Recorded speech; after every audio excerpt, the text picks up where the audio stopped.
my name's Dave Southern, and I am a street performer, and I'm very proud of being a street performer. I've been a street performer for quite some time, really.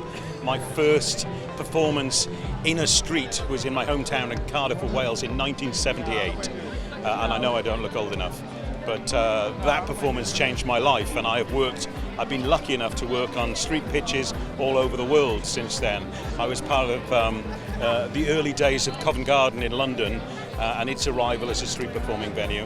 And my first Edinburgh Fringe Festival was 1987, and I've done about 24 festivals since then, and the last 10 festivals in a row. Back in the late 70s and the early 80s, a few street performers found the spot called the Mound next to the art galleries in Scotland, and it was a wide open space, and they came up here during the Fringe Festival because they were in a city that was full of people that were looking for performance, and they just started doing shows there. There's no shops to interfere with, there's no residents close by, and they would just do 3 or 4 shows would be happening at the same time, and the reputation of doing shows at Edinburgh built and built. And is that more and more street performers started to come. The Mound was getting busier and busier, and we started to look for other places to perform off the Mound in other locations.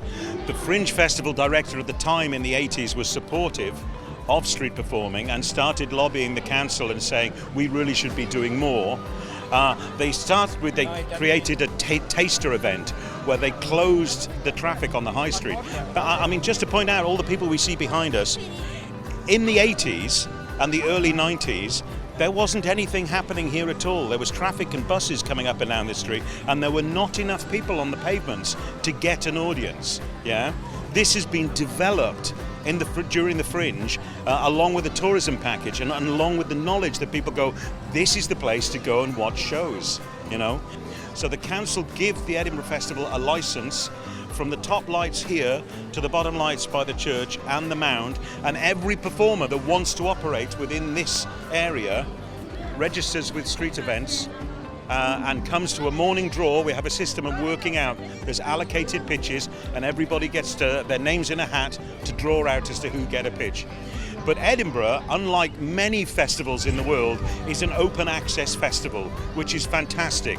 This means that if you want to bring a show to a venue, anybody can bring a show to a venue. If you want to come and have a go at street performing, anybody can register and have a go. And we have 2 separate draws. One of them is called the busker draw for smaller shows and walk-by shows, and the other one is called the circle draw for the larger shows that require a big circle pitch.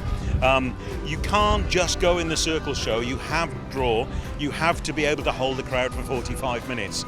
And all of these systems have been developed by ourselves in partnership with the Fringe Festival over the period of history since 1998, when street events was created.